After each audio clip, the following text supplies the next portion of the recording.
now up against TL. We'll see here, but I am so excited. Picks and bans already underway. Picks and bans starting out with targeting the supports. Such big players for both of their teams. Ole, just last year, first team all NALCS support. And this year, Aframu getting the MVP. Definitely going to change the way these team comps lay out. And when we're looking at these bans here, we're seeing some kind of standard here. The GP, even though it's not that important for both these top laners, they don't play it that often. They favor the tanks. It affects the bottom lane. And like the desk was saying, the bottom lane is where we're expecting a lot of action. There's a ton of focus on these bottom lanes. Both carries have done so much of the heavy lifting for their teams throughout this split. It's no surprise to see them concerned about something that might be able to tip those scales. All right, Team Liquid throw double bans at the jungle. They follow the Trundle up with the Olaf to push down to the Sejuani Zac sort of tier that we're going to see from them. And they'll probably be picked up in the first tier of bans. If you're going for Skarner, that's what I would expect because that's in that S+ tier still. But then, since there's 3 junglers up, you don't really have to rush it here. But if they go for that, it's like they were saying on the desk, priority for Meteos, farmer clear, or faster farm clear is a little bit better for him. Meteos also, just as a player, specifically loves playing Skarner. He's talked about so many different aspects with this champion. He loves clearing the Raptors,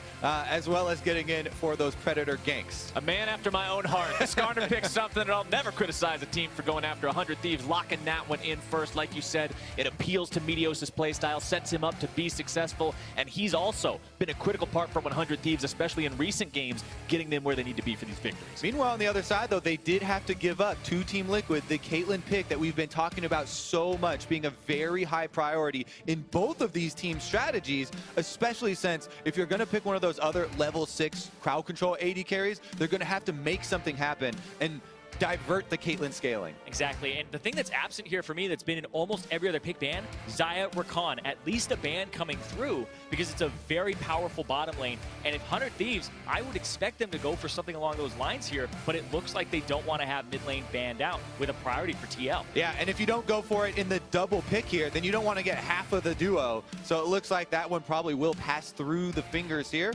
Raya's very high priority though. We saw in Team Liquid series as well, Pobelter utilizing that champion very well, roaming around, and it is a huge pick for Ryu, one of his most played. Yeah, exactly. It is his most played champion. He loves to play to the side lanes with the Taliyah, the Ryze, and Ryze goes up even further because they ban the Cassiopeia themselves.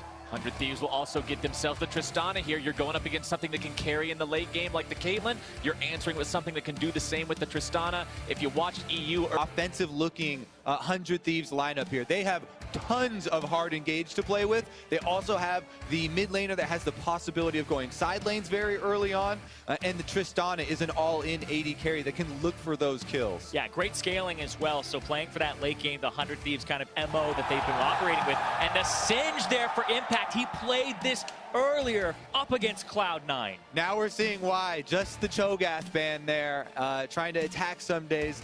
Very, very prevalent in their last series. And Impact, once again, pulls out the Singed. He's put more practice in it, you would want to assume, than last time. He had the interview after that first game, he pulls out Singed. He's like, yeah, it's been a while, but, you know, it was a good counter pick. Well, the team obviously has the faith in him to allow him to say, okay, let's go for this. Let's greenlight the Singed pick. We believe that he'll be able to pull this one off here in game number 1. And if he can, then that just creates another pick that your opponents have to be thinking about for the rest of the series. Exactly, and the way that Singed approaches fights is not front to back. He usually will come in from the side or a flank and ruin your battle lines, have the ultimate on, wreak havoc, and against something like a Tristana. Topside, Meteos never left after counter jungling up there. Nobody can help Impact here. It's a 1v4 under turret. Meteos has everything available here on the Skarner. The damage coming in, the dive going through, Impact flashing away, still looking to maybe survive. Cody Sun with the damage! And first blood to 100 Thieves. Cody Sun finishes that off. 100 Thieves make the first move, and they are rewarded for it. Turret also going to fall. Bonus goat available. Yeah, that turret is going down so quickly as well. And you see Smithy's on the top side of the map. He's not going to help on the bottom. Rift Herald.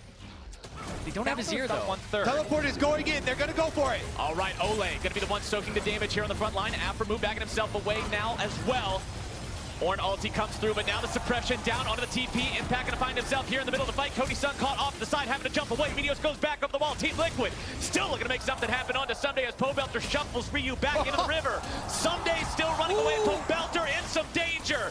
Multiple health bars all over the place going low, and Liquid finds a kill. 100 Thieves with nothing nothing in response. A fight that started off by TL with a numbers disadvantage. They end up being the ones who get the kill. 100 Thieves, yeah, they're the ones who had the first start on that teleport, and they start the fight. But in the end, Team Liquid are going to get the kill onto Someday. They're going to get the push under the turret afterwards as well. And to arrive from Team Liquid right now. They are in Fog of War, though.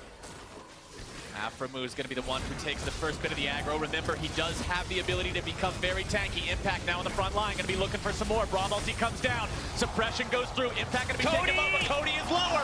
Flashing over the wall, trying to stay alive. 1 for 1 so far, making it 1 for 2. Team Liquid coming out on top and winning the rights to the Drake. Yep, they're going to start up the Infernal immediately afterwards. And the ping does go down on the top side. As you can see, though, the minions were pushing for 100 Thieves. Minions pushing for the Thieves, but it's Liquid that grabs that all-important Infernal Drake. Another big neutral objective going through for them.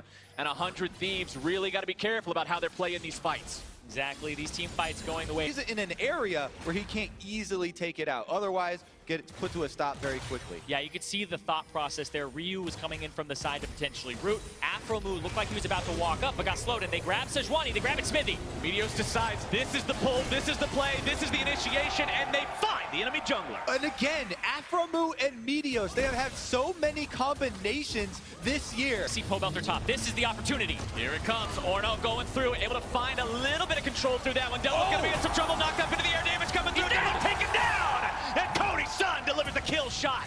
What else can the Thieves find, though? Right now, they'll move towards Baron. That was amazing from Someday, just sniping double lift right there on the side. They're able to get the knockups. Cody's son doesn't hesitate to jump right in, and they get the kill. Baron is started up. Talking about no hesitation, this is the kind of play this team wants to make. They're going for Baron. They've got him down to half. Aframu coming around from the side, the shuffle backwards, looking to disengage, and the suppression comes through, and Pobelter is dragged down. Team Liquid stands 3 versus 5, and 100 Thieves head right back into the pit. They still have to worry about Smithy smiting this. They don't have vision just yet. Ole is trying to get some here.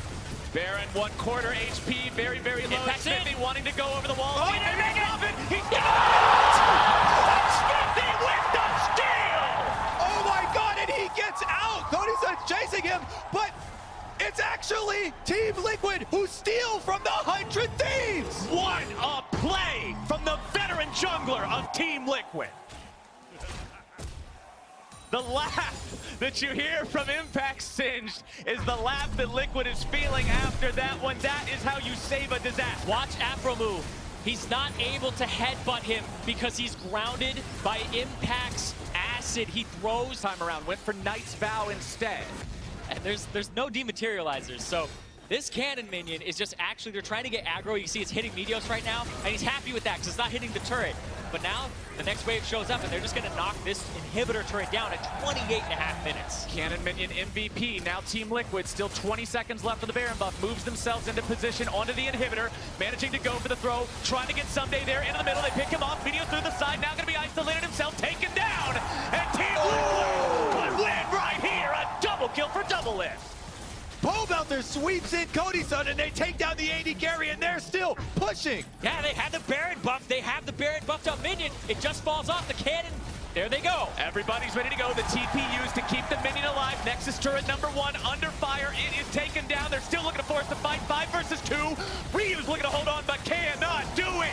The Thieves are out, and Liquid will take game number 1. What an incredible push off of an even more incredible Baron steal. 29.5 minutes in, Team Liquid will go up 1-0. And off of an incredible team play performance around objectives, the team fighting came up key. That